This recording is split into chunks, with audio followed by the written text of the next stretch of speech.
National Football League. This was a game bound to be in the teens, both scoring and in the temperatures at the Meadowlands. Actually, it was what we call a Bob Seger game because both teams were young and strong, but they were running against the wind.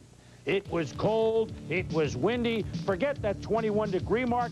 Wind chill with 26-mile-an-hour winds made it 5 below zero.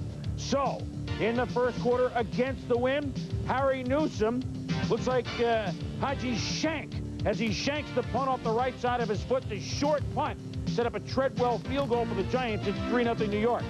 Second quarter now, Mark Jackson has the dropsy. What's happened to him lately, Joe? Well, here he can't find his hands. He's got them on the wrong arm. See, the right one catches it, the left one catches it, and the left one can't.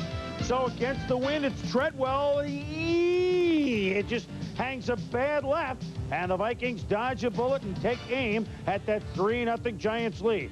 Sims and Dan Reeves talking over what could they do against the wind. Meanwhile, Jimmy Mack with the wind fakes the reverse to Anthony Carter. All Chris Carter does is catch touchdowns. 40 yards, 7-3, the Vikes. The reverse to Anthony Carter. You see the fake? Okay, there it is now. Jimmy Mack slides to the right. He looks. Where's Chris? Where's Chris? There's Chris. Let me put it up. He catches everything. Everything and anything, and he still catches everything. 7-3, the Vikes. Less than a minute and a half, and Dan Reeves and the Giants forced to punt. Mike Horan's punt goes off the back of his teammate Greg Jackson.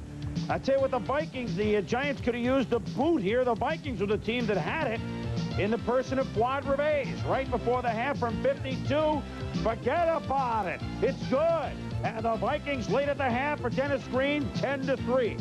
Third quarter, Jim McMahon, first playoff start since '88, looking for more Vikings against the wind in the third quarter. McMahon looks for Qadry Ismail. It's incomplete.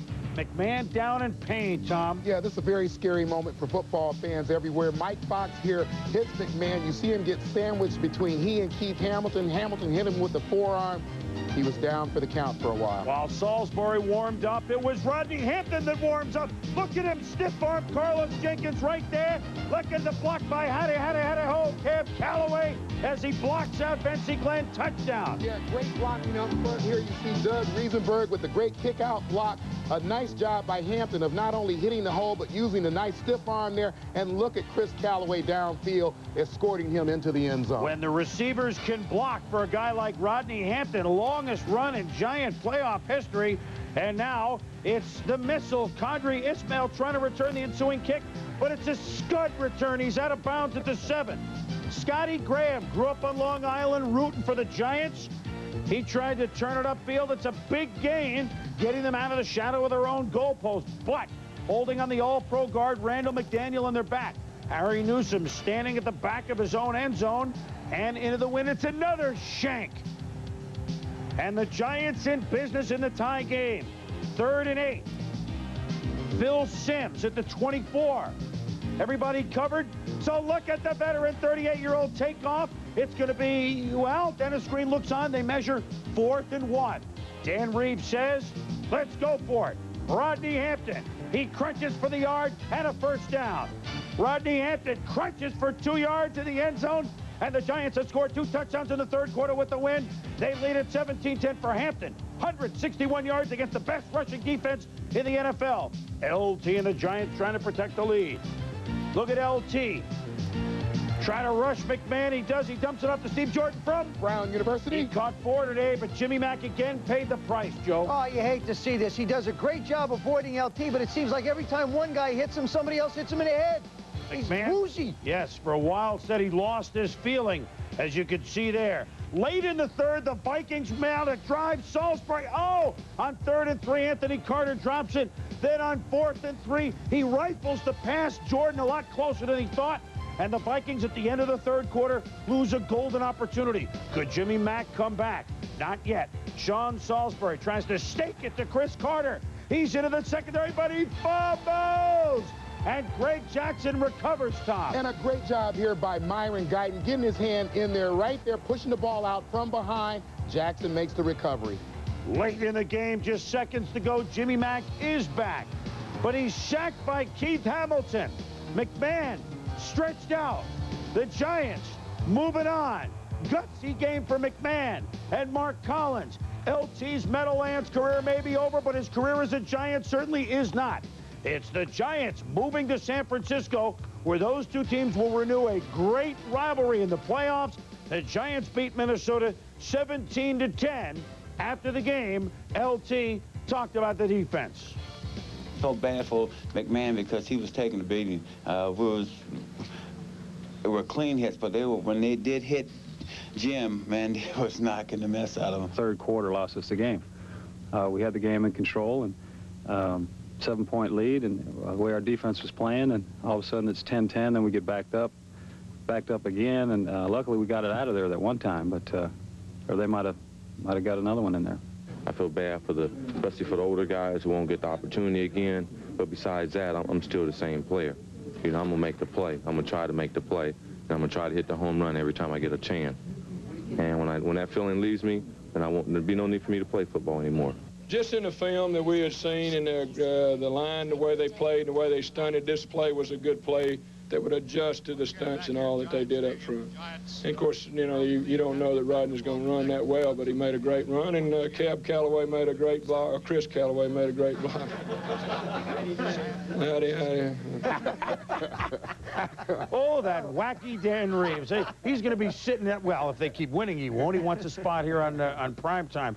Well, certainly the Vikings had to. Let's get this stat out there first. Rodney Hampton, 33 carries, 161 yards. That's 4.9 yards a carry. Phil Simms had 17 completions for 94 yards. That's 5.5 yards a carry. They ran better than they passed against this defense. Well, the Vikings had their chances, Joe. They really did, Chris. And quite often, it isn't always what you do that pays off, but it's what you don't do. And in the case of the Vikings, they did not hang on to the football. On defense, for example, Simms goes back, throws the ball down the middle, cross tips it up in the air. Vincey Glenn has what looks like an interception, and it gets away from him.